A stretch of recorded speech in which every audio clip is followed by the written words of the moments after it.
ભજન વગર છે ને આ જીવનનો આ આત્માનો ઉદ્ધાર થાય એવું નથી.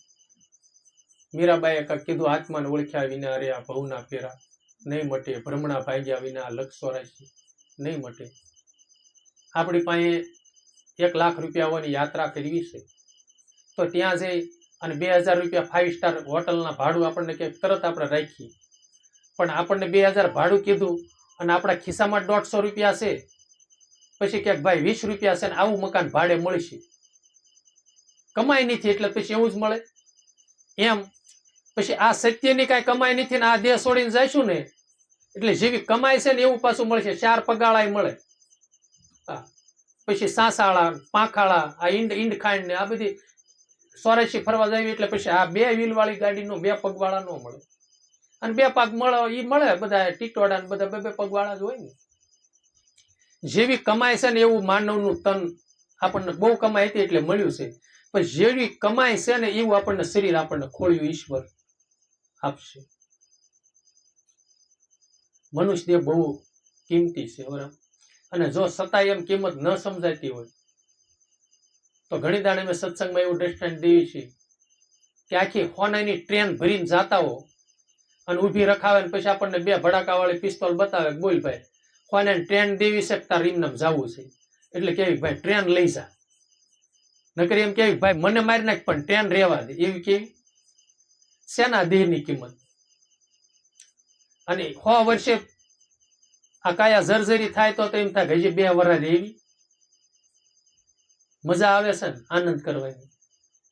સર્વમાં શ્રેષ્ઠ માનવ તન છે. તો રામ વારંવાર જન્મ જન્મ જો માનવ તન લેવું હોય તો કમાઈ કરવી પડશે, ભગવાનની ભક્તિ કરવી પડશે. અને જ્યારે ભગવાન મળ્યા છે જેને જેને એને બધા ઈ જ માંગ્યું છે કે પ્રભુ જન્મ જન્મ મને માનવ તન મળે અને હરિના ગુણ ગાવ અને ગૌરાવું. આ જ બધું માંગ્યું ને. હરિના જન મુક્તિ નો માગે, માગે જન્મ જન્મ અવતાર, નિત કીર્તન નિત ઉત્સવ નિત નિરખવા, નંદુલારા ભૂતળ ભક્તિ પદાર્થ મોટું બ્રહ્મલોકમાં નહીં. આ તમામ સંતોએ કીધું કે અમને દેજો સંત ચરણોમાં વાસ. માનવ તનની બહુ કિંમત છે. એટલે આપણે એક છોકરું ખાલી ભણતું હોય તો એને આપણે વહેલા જગાડીને લેશન કરાવીએ છીએ. શું કરવા? કે આપણું છોકરું પાસ થાય, અભ્યાસી વધારે બને અને બહુ હોશિયાર થાય તો એ નોકરી એને પ્રાપ્ત થાય, એટલે વહેલા જગાડવી છે ને. એ એક નોકરી મળે ને તો એક જન્મ પૂરતું એને આર્થિક રીતે બરોબર છે. પણ જો એક દાણ વહેલા જાગીને હરિનું ભજન કરી લે, જો એ ઈશ્વર ના ચરણે જવાની લાયકાત એકદાન મળી જાય ને તો પછી જન્મ જન્મની શાંતિ થઈ જાય. એ નોકરી એકદાન પ્રાપ્ત થાય તો જોકે ઓલી જરૂરત છે, પણ એ રાત ને દી છોકરું વાંચે ને ત્યારે માંડી ડિગ્રીને લાયક ઈ બને છે. તો આપણે ઈશ્વરને શરણે જવાની કઈ લાયકાત મેળવી છે તો જીવન તો અવશ્ય બનાવવું જોઈશે. જીવન ન બને તો એ કઈ લાયકાત તો આપણને પ્રાપ્ત થવાની નથી. તો સંતોએ કીધું તન મન ધન ઓર વસન સે કોઈ જીવ કો નાહી દુભાવે. તન મન વચન થી સાચી સેવા કરજો ભાઈ, સત્યમય જય તે આખર એમાં શેની નવાઈ રામ. ઓલી કડી ગીધી સતાશા બાપુની છે, તન મન વચન સે કોઈ જીવ કો નાહી દુભાવે, સાધુ ઓ નર હમકો ભાવે. આ સંતોની આ કડી છે કે તન મન વચન થી સાચી સેવા કરજો ભાઈ, પોતા તનથી મનથી અને વચનથી. આપણે અમુક ટાઈમે આપણે દોડે આપણે કામ કરતા હોઈએ. આ તનને દોડી કરવું હોય ને તો એ મનથી થાય ને. મનને નો સેવા કરવાનો ભાવ થાય તો તન એમને બેઠું રહે અને મનને અંદરથી ઉભરો આવે કે લાય આજ આશ્રમની અંદર સેવા કરવા જવું, અને શબ્દથી નહીં થાય છે. કોઈ વસ્તુ કોઈ જીવાતમાં રીબાતો હોય, આપણી પાસે આર્થિક રીતે એને 50 રૂપિયા દેવાના ન હોય ખિસ્સામાં અને એને જરૂર હોય પણ આપણી પાસે છે નહીં, તો ભગવાનને પ્રાર્થના કરવી ને એક આ વચનથી છે, હે ભગવાન મારી પાસે કઈ છે નહીં આર્થિક રીતે, પણ આ જીવાત્માનું તું કલ્યાણ કરજે, આને કાંઈક મદદ કરી. અને એવો કોઈ માણસને જગાડે બિચારાનું આનું કલ્યાણ થાય, કોક આને આપે. એવું તો આપણે કહી શકાય ને. દયાનો ભાવ હંમેશની માટે જીવનમાં હોવો જોઈએ. પછી મનથી, મન પોતાનું એટલું બધું પવિત્ર હોવું જોઈએ, એટલું શુદ્ધ હોવું જોઈએ. અને આપણને એમ થાય કે આપણું મન શુદ્ધ છે, પવિત્ર છે કે નથી, એનું શું ખાતરી આપણને. તો યોગ વૈશિષ્ટ રામાયણની અંદર એવું વાંચ્યું છે કે મન જેટલું આપણું ખોટા વિચારો કરે છે, વિચારો છે, અને જેટલા વિષયોના વિચારો કરે છે, માયાના જેટલા વિચારો કરે છે, ત્યાં લગી મન મેલું છે. અંતકરણ પણ શુદ્ધ નથી. હા, કારણ કે આપણે આ આંખ ઇન્દ્રી જોવે છે, આંખ ઇન્દ્રી જોવે છે એટલે એ માલ સીધો સપ્લાય મનજીભાઈના મન ફેક્ટરામાં થાય છે, અને મન ફેક્ટરામાં થઈ અને વાયા ચિત્તમાં જાય છે. હા, એટલે ચિત્તમાં જાય ને એટલે ચિત્ત શુદ્ધિ ન થાય, એટલે જેટલી ભજન કરવા બેહ્યું ને એટલે સંકલ્પ વિકલ્પ પાદરોઈનો દોર આપણને ચાલુ થાય. તમે અખતરો કરીજો, માતાજીના ટાંકામાં ઉભા રહ્યો તો ભગવાનના મંદિર ઉપર ઉભા રહ્યો તો ભલે, અથવા તો માળા કરવા બેહો તો ભલે, માળા ભગવાનના નામ લેતા હોય પણ મનજીભાઈ પાસે ક્યાંય ઠેકડા મારતા હોય, અથવા તો વિચારો કાંક બમણા અલગ ઘાલતા હોય. તો તનથી, મનથી, પછી તનથી છે ને સેવા તો એ તો બધાને ખબર છે, પુરુષાર્થ જેટલો કરવો. કારણ કે આ ઇન્દ્રિયો બધી છે ને પરમાર્થી બનાવી ને, એક તનથી પણ સેવા છે. હંમેશની માટેનું આપણું ભલે અહિત થાય પણ હામાં માણસનું હિત થાય. અને મનમાં હંમેશની માટે દયાનો ભાવ હોય તો મનથી થાય. અને હંમેશની માટે સત શબ્દથી, સારા વસનોથી, અથવા તો કોઈ ભગવાનને આરદા. પછી બીજા નંબરમાં કે આપણે કઈ ભજન કર્યું હોય છે, ગુરુની કૃપાથી અત્યારે અમને કઈ ગુરુએ કઈ મેર કરી છે, યાદ શક્તિ છે, અને કાંઈક ભક્તિનો છે આંકો પડ્યો છે, તો અમે અહીંયા આવ્યા છીએ. એ અમારું કાંઈ નથી સમજ્યા. આ માલ બધો ભગવાનના રસોડાનો છે, અમે ખાલી પીરસવા વાળા છીએ.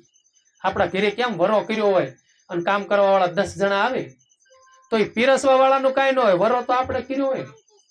એમ આ વસ્તુ બધી છે ને એ કાંઈ ઉદય થાય છે, આ મુખેથી જે કાંઈ નીકળે છે, આયા છે, એ બધું ભગવાનના રસોડાનો માલ છે. ઈશ્વરની કૃપા થકી અહીંયા આવ્યા છે. નહીતર અહીંયા આવવાનું થયું તબિયત જ લથડી હોય તો ઈશ્વરે નિરોગી રાખ્યા ત્યારે અહીં પહોંચીએ ક્યાં. અને અંદરથી મારો વાલીડો શબ્દ કઢાવે છે ત્યારે આપણે આ શબ્દ કાઢવી છે ને, તો એ બધું ઈશ્વરી કૃપાથી છે, આપણું એમાં કાંઈ હોતું નથી. એટલે સંતોએ કીધું તનથી મનથી સાચી સેવાયું કરજો ભાઈ. સાચી સેવા કેમ કીધી છે? ઘણા સંતો એવા શબ્દ મેં કહે ને, એનું બહુ તાત્પર્ય, એનું બહુ રહસ્ય હોય છે. સાચી સેવા એટલે ઈશ્વર કરતાપણાના ભાવે નહીં, નિસ્વાર્થ ભાવે. અને મારો હરિ કરે છે ને એ શુદ્ધ મનથી, હાસા ભાવથી, એ સાચી સાચી સેવા છે. નકર સત્કર્મની અંદર ક્યારેક પાપ કર્મ રહેલું હોય, સેવાની અંદર ક્યારેક પાપ કર્મ રહેલું હોય છે. અમે અત્યારે આ કણે આવ્યા છીએ તો અમે એવું માનીએ છીએ કે આપણે સત્સંગ કરવા જઈએ છીએ, પણ એમાં કરતાપણાનો હુંપણાનો દાવો હોય ને કે મેં સત્સંગ કર્યો, મને બહુ યાદ છે, હું જ સત્સંગ કરું છું, મારી જેટલું કોઈને જ્ઞાન નથી. આ એક અહમ આવ્યો, અહમ એ પાપનું મૂળ છે, એક પાપ વસ્તુ છે. સેવા કરી હોય, કૂતરા જમાડ્યા હોય કે કાંઈ પણ કર્યું હોય, પણ એમાં જો અહમનો કોટો ફૂટે ને તો એમાં પણ એક પાપ રહેલું છે. ઈશ્વરની કૃપાથી બધું થાય છે. ઈશ્વરે સારા વિચારનું પ્રયોજન ન કર્યું હોત તો હું સેવા કરવાના હતા. આપણને બુદ્ધિ આપી, એવું મન સારું આપ્યું ત્યારે આપણે કરીએ છીએ ને. ન આપ્યું હોત તો અમુક જો બિચારા માનવ તન ખાલી મળ્યું છે કહેવા પૂરતું. અત્યારે આ ટેકનોલોજી યુગમાં બધા જોતા હશે. અમુક જગ્યાએ ઓલા પોપટભાઈ આહર કરીને છે, એ ગાંડા ગામડે ગામડે કે કોઈને પકડીને એના આશ્રમની અંદર લઈ જાય છે. એટલે હું એના બિચારાને છે હાવ પરાધીન જિંદગી. અને અથવા તો મન સારું હોય તો તન નો સારું હોય, બે બિચારાને બે હાથ નો હોય. અમુકને બે હાથ હોય છે, અમુકને બિચારાને બે પગ નથી હોતા. અમુકને હાથ હોય ને પગ હોય તો જન્મથી બિચારા મૂંગા બેરા હોય. અને આપણને ભગવાને ત્રણે તાલ આપ્યો છે. અને ભૌતિક સંપત્તિ તો છે ને રામ, ભાગરેખાએ વધઘટ થાય. અને માણસને હોય ને તો વયું જાય છે, નથી હોય એનું અભરે ભરાય છે. સત્કર્મને લઈને છે એ બધું. એટલે એમાં બહુ મનને છે ને બહુ દુઃખ નહીં લગાડવું.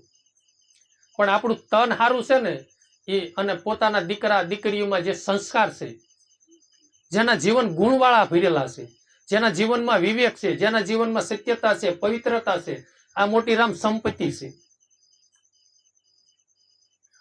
દીકરા દીકરીઓમાં સારા ગુણો છે ને એ તો આપણી સાચી સંપત્તિ છે. તમે રામાયણ ની અંદર વાંચજો, અમુક આ બેનો બેઠા છે એની કહું ક્યારેક રામાયણ જોઈજો. રામાનંદ સાગર ની રામાયણ આવે છે, વાંચવાનો ટાઈમ ન મળે કાંઈ નહીં. સુનૈના માં સીતાજીને કેવું જ્ઞાન આપે છે, હું એને કરિયાવર કરે છે, એવું તો ક્યારેક સાંભળજો. આ સુનૈના માં છે ને પતિવ્રતા નારી સીતાજીને કે કોને કહેવાય ને જ્ઞાન, એ કરિયાવર સત્યનો સત્શબ્દનો છે ને. સુનૈના માં એની માતા જીનેતાએ સીતાજીને ચારે બહેનોને ઉર્મિલા, એ ચારે બહેનોને છે ને જ્ઞાન આપ્યું છે. એટલે છે ને સારી વાણી સાંભળવી, મહાભારત નો જોવો ને તો રામાયણ જોવી, સતી સાવિત્રી ફિલ્મ જોવું, સતી હંસોયા ફિલ્મ જોવું, સિરિયલો સામું જોઈને બાપુ બહુ ન બેવું. આ વસ્તુ ફોન રહી ને એ આપણું જીવન સારું કરે છે અને આપણા જીવનમાં પતન કરે છે. હું જોઉં છું અમુક અમુક જગ્યાએ બેનો ખાતા હોય તો બાપુ જો કે આ વાત નીકળી છે એટલે કહું છું, એ ન કરવું. ખાતા હોય ને તો સિરિયલ સામે આવતી હોય, મોઢામાં બટકું હોય ને એમને જોતા જતા હોય. એ લોકો એ સિરિયલો બનાવવાળા છે ને એની પેટની ડબરી ભરવા હારું થઈને કરે છે. એ લોકો એવું જીવન જીવતા જ નથી. એ પૈસા કમાવા હારું થઈને તે સિરિયલો બનાવે છે ને. અને આપણે પછી ટૂંકા વસ્ત્રો પહેરવાના, એની જેવા પાછા પહેરવાશ ને બધું આપણે કરવું, એમને કરવાનું. આપણે દેશની સંસ્કૃતિ શું છે, હિન્દુ ધર્મની સંસ્કૃતિ શું છે એ જોવું. અને એ પ્રમાણે આપણે રહીશું ને તો આપણા પરિવારનું પતન થાય છે, આપણા બાળકોનું પતન થતું હોય છે. જીવન એવા જો સતી હંસોયામાં સતી સાવિત્રી, તો એમાંથી તમે કાંક લેશો. જેસલ તોરલ ની અંદર તોરલ માનું જીવન ચરિત્ર જુઓ, તૈણર તોળીએ તણનાર તારિયા, જેસલ સાસટીયો સધીર, જેસલ જગનો સોરટો, જેને પલમાં બનાવ્યો પીર. પલમાં કીધા ને પીર. સતી કેવી થઈ છે. કચ્છની ધરતીમાં બાપુ કોઈને આમ ઊંચી અવાજે એનથી સામે બોલાય નહીં, મીટ માંડીને જોવાય નહીં, એવો જેસલ એમ કે છે કચ્છની ધરતીનો કાળુડો નાગ કહેવાય. અને માં તોરલનું મળવાનું થયું અને પીર ઉદો પીર થયો. બાપુ સમાધિમાંથી 3.5 દિવસે બહાર નીકળી અને જવાબ આપ્યો. પેલા રે મળ્યા રૂપા દે માલ દે, પછી મળ્યા તોરલ દે નાર, એવા વસન રે સંભાળી વેલા. નારી બાપુ એક રતનની ખાણ છે, નારી એક શક્તિ છે. હા, પણ જેવું ક્ષેત્ર છે ને એવા ફળની પ્રાપ્તિ થાય છે. ખારમાળું ખેતર હોય ને એમાં તમે ગમે બિયારણ વાવો તો કઈ નીપજ આવે એમ. જો કે મેં સાંભળ્યું છે એ બધું હું કહું છું. તમે ભાગવત વાંચજો કેવી રીતનું બહેનોને રહેવું ને એ આખો લેખ એમાં આપેલો છે. હા, દીકરી અખંડ સૌ ભાગ્યવતી થાય પછી એનો જીવન ગુજારો કેમ કરવો. આપણા દેશની અંદર શિવાજી મહારાણા પ્રતાપ આપણા દેશને આપ્યો એવી જીજાબાઈ ધર્મની વેદના વાળી હતા. જયારે રામદાસ સ્વામી ભિક્ષાવૃત્તિ કરવા ગયા ને ત્યારે જીજાબાઈ રોવા મળી ગયા અને કીધું કે સાધુ, કીધું સંતો, તમારી જેવા સંતો આ દેશનું ધર્મનું રક્ષણ નહીં કરે તો કોણ કરશે. આ સનાતન ધર્મ અત્યારે લોપાઈ ગયો, હિન્દુ ધર્મ, અને મુસલમાન અત્યારે હિન્દુને મારીને મુસલમાન બનાવે છે. આવો સમય આવીને ઉભો રહ્યો. ત્યારે રામદાસ સ્વામીએ ગીતા અને ભાગવત કાઢી, ગીતા અને રામાયણ કાઢી અને જીજાબાઈને દીધું કાલે તારી કુખે જે બાળક જન્મ છે ને એ આ ધર્મનું દેશનું રક્ષણ કરશે. જા. અને બાપુ શિવાજી થયા. એટલે બાપુ નારી રતનની ખાણ કહેવાય. સમજ્યા? પણ જેવો આહાર છે એવો હોટકાર આવશે. એમ આપણા જીવનની જેટલી પવિત્રતા છે ને એટલા જ અણસારો આપણા બાળક ઉપર પડશે. સીતાજી કઈ રામ એવા નહોતા નિષ્ઠુર હૃદયના કે સીતાજી ગર્ભવતી થયા ને આશ્રમમાં મીકી આવ્યા. પણ એને થયું કે આ લવકુશ છે ને એ પેટમાં હશે ને તો તે જ્ઞાન લેશે અને એનું એવું જીવન બનાવશે ને એવું શૌર્ય જીવન બનશે. અને ઋષિ મુનિઓ છે ને મારા બાળકોને એવા તેજસ્વી બનાવશે. અને બનાવ્યા ને હનુમાનજીને બાપુ લડાઈમાં બંધન કર્યા, લક્ષ્મણજીને બંધન કરી દીધા ને, ભરતને શત્રુઘ્ન બધાને બંધન કરી દીધા. કેવા ધૈર્યવાન, કેવા એ નકર હાવ બાલ્ય અવસ્થા, પણ એની જન્યતા એવી.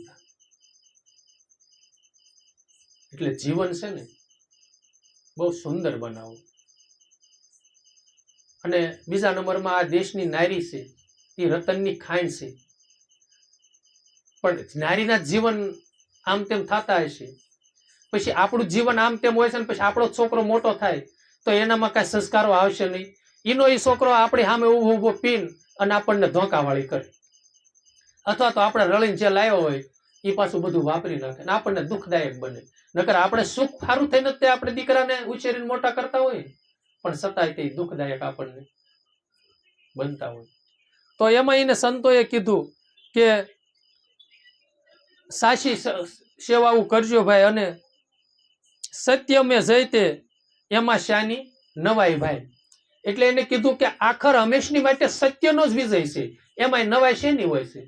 તમે કોરાટની અંદર જાઓ ને એટલે નાકણે જજની માથે લખેલું હોય સત્યમ વિજયથી, એટલે હંમેશની માટે સત્યનો વિજય હોય છે. પછી નિશાળીઓમાં તમે ગમે ત્યાં જાઓ ને સ્તોત્ર એ સત્યમ મે જયતે એ એક સંસ્કૃત ભાષાનો શબ્દ છે, હંમેશની માટે સત્યનો વિજય છે. પછી અમુક આપણે કહેવી કે ભાઈ મારું નીતિનું હશે તો નભશે, અનીતિનું હશે તો નહીં નભે, સત્યનો વિજય છે. એટલે હાસી સમય કમાય તો, એટલે એને કીધું કે દિયા ધર્મમાં નિસ્દિન રહેજો, નિડર થઈને વિસરતો જા, યોગી તો પોતાનું કરતા દુખિયા, ભક્તો દુઃખમાં દુખિયાજી. દિયા ધર્મમાં હંમેશની માટે નિષ્દિન રહેવું એટલે કાયમની માટે, કારણ કે દિયા એક ભક્તિનું અંગ છે. સંતોએ કીધું દિયા રે ડાળીને ધર્મ એના મૂળ, સાઈ મુજે મેરું કરો તે અશાસન મિલથે. સંતો ઘણીવાર દિયાનો અર્થ કહી ગયા છે. દિયામાં કાયમની માટે રહેવું, નિષ્દિન જેમ સત્સંગમાં ઓલું કરવું, એમ હંમેશની માટે પોતાના જીવનમાં ગમે એવા જીવની દુઃખી થતું હોય અથવા તો આમ તેમ હોય તો એને માટે આપણે દિયા રાખવી જોઈએ. અને યોગી તો પોતાનું કરતા ભક્તો દુઃખમાં દુખિયાજી. એટલે એને કીધું કે અમુક જે યોગીઓ છે ને એ પોતે બેસી અને પોતાનો ધ્યાન યોગ કરી અને પોતે પોતાનું ભક્તિનું ભાતું ભરતા હોય છે. અને ભક્ત હૃદયના જે છે ગ્રસ્તી આશ્રમમાં જે રહે છે એ એટલા બધા મોટા પરમાર્થી હોય છે, અને એને કાંઈ ને કાંઈ વેદના. અને જાજો ભાગ તો ગ્રસ્તી આશ્રમની અંદર જે સંતો ભક્તો થયા ને એની જ રામ જાજી વાણી હું સાંભળું છું. કબીર સાહેબની અંદર જે ભક્ત પ્રણાલિકા જે થઈ, સાહેબ પ્રણાલિકાની અંદર સત્તાર બાપુ અનેક સંતો થયા, એમાં દાસી જીવનની કબીર સાહેબ બાપુ, મોરાર સાહેબ બાપુ અથવા તો રામદેવજી બાપા, પછી રૂપાદે માલદે, ખેમડો કોટવાલ, રાવત રણસિંહ, આ બધી સંતોની જે વાણીઓ છે એ બધી ગ્રસ્તથી થયા. અને એની જ ભક્તોની જ વાણીઓ બધી છે ને, અને એને જેવડો મોટો પરમારથ કર્યો છે ને.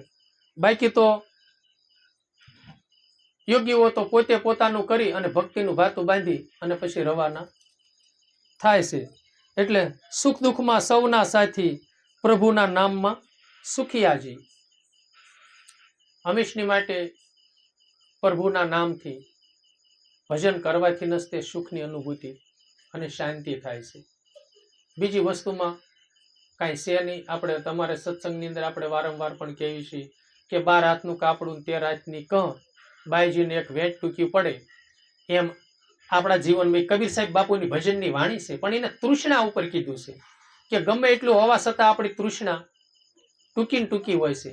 છેલ્લે આપણી જીવનની પણ તૃષ્ણા રહેતી હોય છે. ગમે એટલું હોવા છતાંય તે આપણને એમ થાય આટલું પ્રાપ્ત થાય, આટલું પ્રાપ્ત થાય. 50 વીઘા કરી હોય તો તેમ થાય થોડોક ટાઈમ કામ કર્યું તો છોકરાને 100 વીઘા કરી દેતો જા.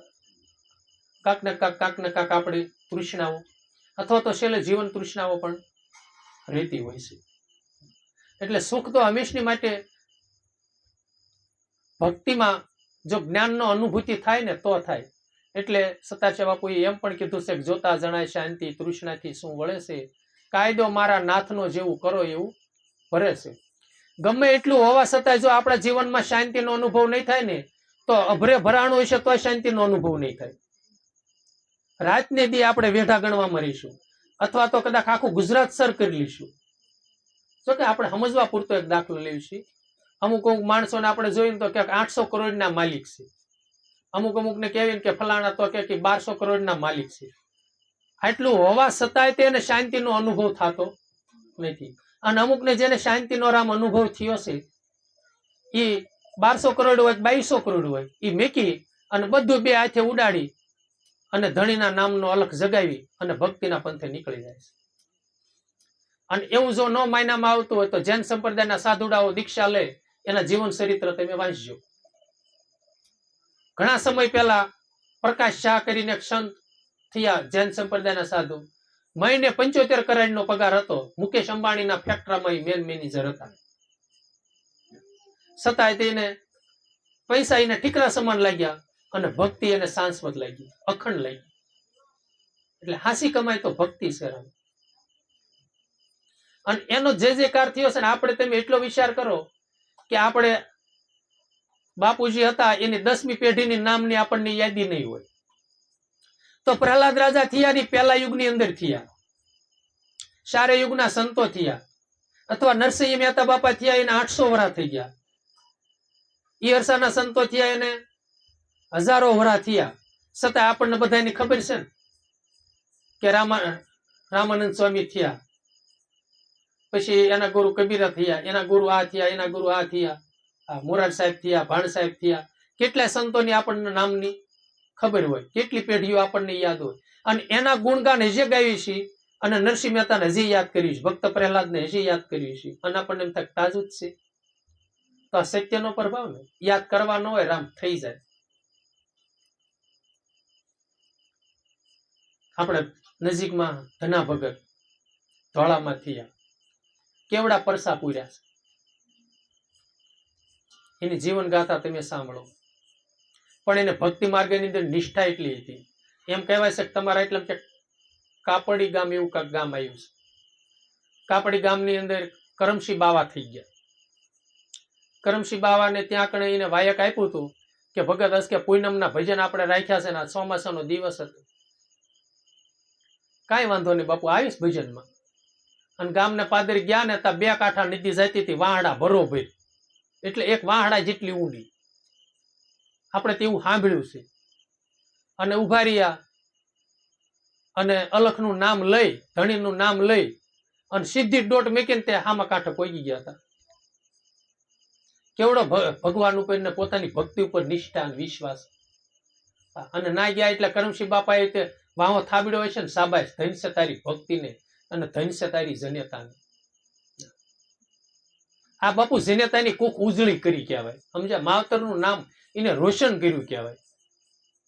રોશન તો માણસ કરે જ છે, આમાં રોશન થાય, પણ એ હોય ને ત્યાં લગી કે ફલાણા છોકરો છે ને એમાં રોશન થાય ને. અને ઓલું રોશન થાય ને એ પેઢી સુધી રોશન થાય કે ફલાણાના દીકરા દેવજ પંડિત, હા, સંત દેવીદાસ, પૂંજા રબારીના દીકરા, હા, ભરવાડ ભગત, હા, પૂંજા રબારી એના દીકરા થયા. હજી આપણે એને યાદ કર્યું છે ને, સંત દેવીદાસ થયા એને તો વર્ષો વહી ગયા. અમરમાનું કેવું જીવન હતું બાપુ. આણું વળીને જાતા હતા એને પીયુને મળવા માટે અને થાકલો ખાવા સારું થઈને વાયના પરબે ઉભા રહ્યા. અને એની હાવુએ કીધું કે બેટા ના નહીં જાતી ત્યાં કણે બધા આ રક્તપિત્તના રોગ વાળા તને રોગ લાગશે. છતાંય અમરમાં ગયા અને એક માડી બેઠા હતા, રક્તપિત્તથી એમ પીડાતા હતા અને બાપુ જ્યાં માઇલેજ કરતા રાડ્યું નાખતા હતા એવા હતા. અને એને પૂછ્યું માડી આ શું થયું તમને? ત્યારે એને કીધું બેન, જયારે હું તારી જેવડી હતી, તારી જેટલી મારી ઉંમર હતી ને ત્યારે હું 2 બેડે પાણી ભરતી હતી, રૂપ રૂપનો અંબાર હતી. આજ મારી કાયા રોગથી ભેળાઈ ગઈ છે.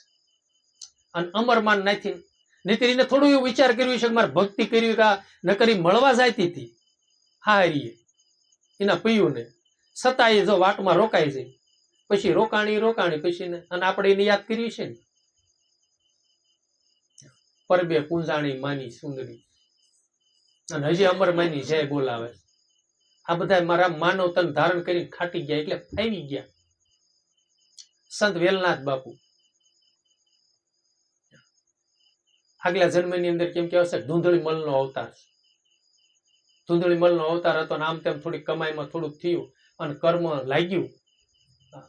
મહાન હતા તોય તે ભોગવવું પડ્યું અને બીજો જન્મ થયો ને વેલનાથ બાપુનો. આપણે આગું ક્યાં લેવા જવું છે? માનવ હતા ને માનવ જ થયા ને. અને જો એ આપણે થોપ દેવા 10મો નાથ વેલનાથ કહેવાના. એનું આખું જીવન ચરિત્ર આ એનું આખ્યાન તો બહુ લાંબુ છે, પણ કહેવાનો ભાવાર્થ મારો એ છે કે જે આ મહાપુરુષો કમાઈ કરીને ગયા ને એની જગતમાં નામ ના રહી છે. બાકી તો આ ફેરા કેટલા આવી કરીને વહી ગયા. મીરાએ કાંઈક કીધું છે કે એક રે ફેરામાં મીરાબાઈ ઉજળા જેથી લાગ્યા મીઠા ઝેર, રાણાજીને કેજો ફરી ઝેર, મેકલે ઝેરને રીઝવવા વાલો મારો આવશે વાલો મારો દીન ને દિયાળ, રાણાજીને કેજો ફરી ઝેર મેકલે. એ કે પસાવું ન પસાવું ધણીના હાથની વાત છે. આ રાણાને કેજો ફરીને મેકલે અને પસાઈ દીધું ને ઝેર અને ફેરો ફાવી ગયા. બાકી આ દુનિયામાં અબજો જીવો આવે છે ને અબજો જાય છે, કેટલાય ફેરા ફરે છે, પણ આ હનુમાનદાસ બાપા જેવા કોક ફેરો ફાવી ગયા. બધાને ફેરા ફાવતા નથી, બધાની નથી ફાવતા. એટલે સંતોએ આપણને જીવન કીધું છે, બે માર્ગ છે સમજવું ને સાણા, મન ફાવે તે કરતો જા, મરવું તો જીવવાનું છોડો ને જીવવું તો પછી મરવું શું. આ આધ્યાત્મિક છે. એમાં થોડુંક અટપટું છે. બે માર્ગ છે એ કે કયા છે? એ કે મરવું તો પછી જીવવું શું ને જીવવું તો મરવાનું છોડો. પોતાને જ્ઞાન થાય કે હું આત્મતત્વ છું, મરતો જ નથી. મરતો જ નથી તો પછી બીજી ક્યાં તકલીફ રહે? કારણ કે આત્મા થોડો મરે છે. અને જ્યાં લગી જીવ દિશામાં સીવી તો નિર્ભય કઈ થવાના નથી. મૃત્યુનો જેને ભય છે કે હું મરી જાય, પણ એટલું તો વિચારો આમાં મરે છે કોણ? પંચ તત્વનો આસળો ઓઢ્યો છે. આકાશ, પાણી, પૃથ્વી, અગ્નિ અને વાયુ, આ પાંચેયનું બંધારણ થયું છે. અને તત્વમાં ભળી જાય છે. અને આમાં જે પ્રવેશ કર્યો છે એ પ્રવેશ કરવા વાળો નીકળી જાય છે ને વિયો જાય છે. માટી માટીમાં ભળી જાય, પાણી પાણીમાં ભળી જાય, પવન પવનમાં ભળી જાય, અગ્નિ અગ્નિમાં ભળી જાય, પૃથ્વી પૃથ્વીમાં ભળી જાય. તો આમાં મરે છે શું? જન્મ તો નથી ને એટલે મરતો નથી, જન્મે છે એ મરે છે. આ દેહનું પ્રાગટ્ય થાય છે એટલે એ પાછો લય થાય છે. એટલે ગંગા સીતીમાં એ કીધું સજાતી વિજાતીની જુક્તિ બતાવું, પાનભાઈ બીબે પાડી દઉં બીજી વાત. જેનું સર્જન છે એનું વિસર્જન થવાનું છે, અને જેનું સર્જન જ નથી તો એનું વિસર્જન ક્યાં છે? આત્મતત્વ તો અજર અમર જ છે. તો મરવાનું જ છોડો, નિર્ભય બનો ને. પરીક્ષિત રાજાને શ્રીમદ ભાગવત ની અંદર શ્રાપ લાગ્યો અને 7 દિવસમાં તેને મૃત્યુનો ભય લાગ્યો. અને એ સુખદેવ મુનિના શરણે ગયા અને એને એ જ જ્ઞાન આપ્યું ને કે તું આત્મ તત્વ અજર અમર છો. અને સત્સંગથી અને ભૂમિકામાં પહોંચાડ્યા અને એને મૃત્યુનો ભય વહી ગયો. કે હું આત્મ તત્વ છું, દેહ સૌ જ નહીં. આપણે મકાનમાં રહેતા હોય, મકાનમાં ની પાસે ગમે એટલા લાકડીઓ મારે તો આપણને શું થવાનું છે? ભલે લાકડી મારે. એમ આ મકાનને એરું ફેણ મારી દે અને એ એરું આવે એ પેલા હું દેહ છોડીને જતો રહેવાનો છું. પછી ભલે મકાનને નકરી થપાટ મારે. અને નિર્ભય બનાવી દીધા ને. હા, જીવવું તો મરવાનું છોડો, મૃત્યુ જ નથી. અને મરવું તો પછી જીવવું શું? નિર્ભય બનો. અને નિર્ભય નહીં બની તોય તે છેલ્લે ભયમાં રહીશું. એટલે આશા તૃષ્ણા અથવા તો વાસના રહેશે ને વળી પછી 84 આપણને લાગશે. એટલે 84 લાગશે ને વળી પાછા સમજુ શાનમાં સમજી ગયા અને જન્મ ધરીને પછી કરવું શું? કે સમજુ માણસ જે હતા ને શાણા, આ બધા જે મહાપુરુષો નિર્વાણ ગયા ને એ બધા સમજુ કહેવાય. એ સમજી ગયા શાનમાં. કે જન્મ ધરીને કરવું, જન્મ ધરીને પોતે પોતાના સ્વરૂપની અનુભૂતિ કરવી, હા, અંદર ઉતરવું. અને આની અંદર જો બેઠા બેઠા કેટલી તાકાત છે. તમે ઠેઠ સુરત બેઠા હો છો ને ઠેઠ અહીં ગામડે હો છો ને જો તમારે ભક્તિ તમે પોતાના સ્વરૂપની અનુભૂતિ કરીને ભક્તિ કરી લીધી હોય ને તો અત્યારે શું આ સુરતમાં હાલી રહ્યું છે બેઠા બેઠા તમે જુઓ, સીધું લાય થાય. ઓલું ફોનમાં અત્યારે વળે વિડીયો કોલ કરે ને દેખાય, અને ઓલું સીધું ભીતરમાં લાય થાય. અને જો એ લાય ન થયું હોય ને તો આ દેવાજ પંડિત જેવા આગેમ ન ભાખે, દોડે દીવા થાય છે, પળીએ પાણી વેસાય છે, ત્રાજવે અન તોળાય છે. દેવાજ પંડિત દાડા દાખવે સુનો તમે દેવલ દે નાય. આપણા ગુરુએ આગેમ ભાખ્યા, એમાં જૂઠું નહીં જરાય. અનેક સંતો એવા આગેમ ભાખી ગયા, અને આજ એ બધું થઈ રહ્યું છે.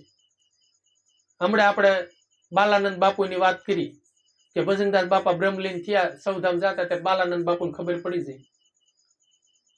એટલે એ બધી, અને બીજા નંબરમાં જયારે પોતાને જવાનો સમય આવે ને એટલે અગાઉ ખબર પડી જાય કે મારે 5 દિવસ બ્રહ્મલીન આ દેહ છોડવાનો ટાઈમ આવી ગયો. એટલે ટાઈમ આવે એ ટાઈમની કે હા પાયસમ સવારમાં 7 થી 8 ના ગાળામાં જવાનું, 8 ને 12 મિનિટે આ દેહ છોડવાનો છે, બધી ખબર પડી જાય. એટલે એ સમય આવે ને એટલે સીધું ધ્યાન લગાવીને બેસી જાય અને આ દેહ છોડીને વિયો જાય. યારું જેમ કાંસળી ઉતારે ને એમાં દેહ ઉતારી નાખે, હા, આત્મરામ. પણ એ ભજન કરવી ને તો એ બધું જ્ઞાન થાય.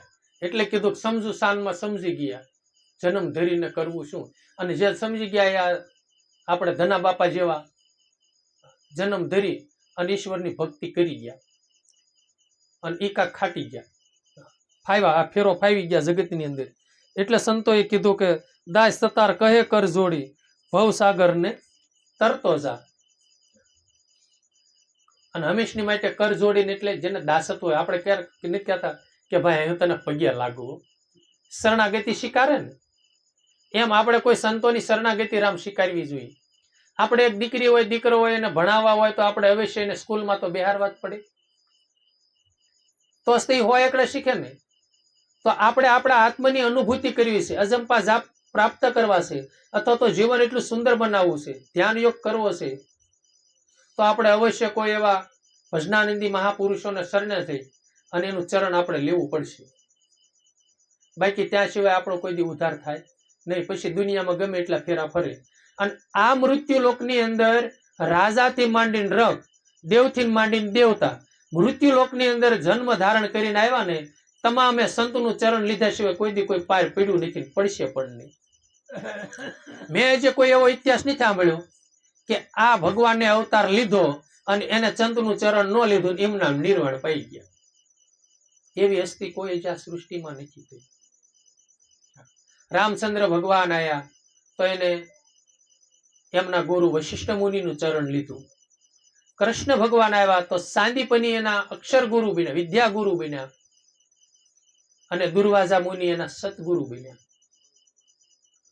અનેક અનેક સંતો આ સૃષ્ટિ ઉપર આવ્યા, અનેક ભગવાનનો અવતાર લઈને આવ્યા. રામદેવપીર બાબા આવ્યા તો રામદેવપીર બાબાએ બાબા બાળેનાથનું ચરણ લઈ અને સમાધિસ્થ થયા. પછી સંતોના તમે ગમે એટલા તમે જીવન ચરિત્ર જુઓ તો બધા ગુરુને આધીન છે. પછી ગુરુ છે એનો તમે પંક્તિ જુદી પાડો તો અંધકારમાંથી પ્રકાશ પાડે એ ગુરુ છે. ગુરુ કોઈ દેહ કરીને હોતા નથી. દેહ તો એક રહેવા માટેનો આધાર છે, માધ્યમ છે, બોલનારો બોલી રહ્યો છે, ઉપદેશ દેનારો દઈ રહ્યો છે, એ ગુરુ છે.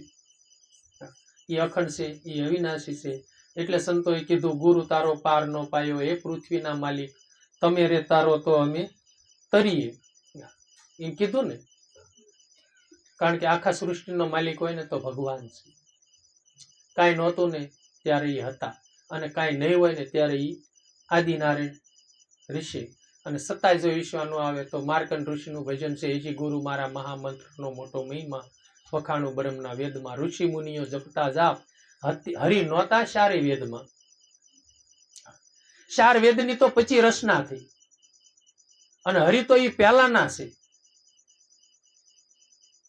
પુરાણોની પછી રચના થઈ, અને પુરાણો થયા ને એ પુરાણ કરતા તો મહત્વ તો ઘટ પુરાણનું છે. ઘટ પુરાણમાં જો એકદમ ઘટ પુરાણ ઉકલી જાય તો 18 પુરાણ વાંચવાની જરૂર નથી. અને ઘટ પુરાણમાંથી ને 18 પુરાણની રચના થઈ છે ને. તમારે કાંઈ ટપાલ લખવી હોય, સ્વસ્થાન સરીગામ ટાઇટમ કરવું હોય તો તમને અંદરથી ઘટમાંથી પ્રગટ થાય તો તમે લખી શકો ને, શૂન્ય થઈ જાય તો બેહી રહ્યો. એમ ઘટ પુરાણની અંદર રચના છે. 4 વેદની રચના કરીને તો ઘટમાંથી થઈ છે, ત્યારે પટમાં એ લખાણી. વાલ્મીકી ઋષિને રામ જન્મ પહેલા રામાયણની રચના એને કરી, તો અંદરથી એને ઉદય થયો ત્યારે એને રામાયણની રચના કરી છે ને. એટલે અંદર ખજાનો અંદર છે. હૃદયમાં જો તપાસી છુપાયેલો છે ખજાનો. સર્વમાં શ્રેષ્ઠ ખજાનો હોય તો પોતાના ભીતરમાં પડ્યો છે. અને એ ભીતરથી માણસ ખજાનો જડે તો એમાંથી અમૃત ઝરે છે. અમુક અમુક માણસો બોલે ને તો આપણને થાય હજી ઘડીક બોલે જ રાખે, હજી ઘડીક બોલે જ રાખે, અને આનંદ જ એટલો આવે. અને પછી અમુક માણસ બોલે ને તો એમ થાય હવે ઘડીક બંધ થઈ જાય થારું. આવું બને છે ને. નહીતર બધું 36 અક્ષરની જ રચના છે.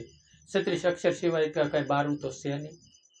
એટલે જીવન એવું બનાવો, મીઠાશ ભરેલું કોમળ જીવન, અને સત્યનું આચરણ કરી, સત્યને આશરે બેહી, અને જેટલું થાય એટલું ભજન કરવું, સત્કર્મ કરવું, અને હંમેશની માટે પોતાને ખ્યાલ એ રાખવો કે આપણા તન મન વચનથી કોઈ જીવાત્માના આંસુડા ન પડે, કોઈ દુઃખી ન થાય એવું કર્મ કરો. અને બીજા નંબરમાં કે શબ્દ કાઢ્યા પહેલા 7 વાર વિચાર કરવો. અને ખોટું તો બોલવું જ નહીં બહુ, કારણ કે ખોટું બોલવાનું મોરારી બાપુના મુખેથી એવું મેં સાંભળ્યું છે કે ખોટું બોલવાથી પોતાનું આધ્યાત્મિક અને આયુષ્ય ઘટે છે. અત્યારે માણસ ખોટું બહુ બોલે છે, આયુષ્ય ટૂંકા થઈ ગયા ને 50 વર્ષ, 60 વર્ષ, 70 વર્ષ. અને પેલા છે ને આપણા ગઢિયા છે ને ખોટું નહોતા બોલતા, અને દિયાનો એટલો બધો ભાવ હતો. પાડોશી બળદ નંદવાણો હોય ને તો આપણા ગઢિયા ક્યાંક ઓલાનું હાક્યા આવશે, હાથે માઠામાં હોય ત્યાં બિચારા પૂછાવો કાંક દાણાવાણા છે ને, કેટલો દિયાનો ભાવ હતો, ગામની કેટલી એકતા હતી, કોઈ દ્વેષ રાગ દ્વેષ વગેરેના જીવન હતા, સોખા જીવન હતા. તો એ લોકો 150-150 વર્ષ જીવતા હતા, નહોતા જીવતા. અમુક પહેલાના જીવન તમે જુઓ 200-200 વર્ષના હોય, 250-250 વર્ષના હોય. અને 100 વર્ષના જે અમે અમારા ભાઈ મારી બાજુમાં બેઠા ને, એમના માયમી જીવે છે 35 વર્ષના આળે ગાળે લગભગ બેઠા છે. કેવડું આવ્યું છે. અને અત્યારે 35 વર્ષ ખાલી થયા હોય તો બ્રહ્મલોક સીધાઈ જાય છે. એટલે બને ત્યાં સુધી છે ને વાણી શુદ્ધ રાખો, પવિત્ર રાખો. ખોટું બોલવાના ફોન છે ને બહુ ખોટું બોલાવે. એમ નાથી નીકળ્યા હોય ને કે નીકળ્યા ન હોય ના બેઠા હોય ને તો કે ક્યાં બાપા પોગ્યા? હા બાપા ધોળા પોગી ગયા છે. અરે બાપુ ધોળા ન પોગ્યા હોય ને તો કેવાય ભાઈજી મેં આઈ નામ સીવી. કારણ કે નાથી અહીં પોગતા તો 20 મિનિટ તો થવાની છે, પડે થાય તો 10 મિનિટ, 20 મિનિટ થાય તો તમને ખબર પડે. ધોળા ત્યાં પોગતા કોઈ દી 20 મિનિટ થાય જ નહીં. બાપા જ નાઈને બેઠા હોય, બને ને એવું. અને તમને કદાચ ન ખબર હોય, ન જોતા હોય, પણ આપણો ધણી તો જોવે છે ને. ઈશ્વરના ગુનેગાર ક્યારેય નહીં થવું. કોઈ ન જોતો હોય તો આપણો ભગવાન જોતા હોય. એટલે જેટલું થાય એટલું સત્કર્મ કરવું, સત્વચન બોલવું, અને સેવા ભક્તિ જેટલી થાય એટલી કરવી. સતગુરુ ભગવાન કી જય. રામદેવજી મહારાજ, દ્વારકાધીશની જય. સર્વશક્તિ માત કી જય. હર હર મહાદેવ.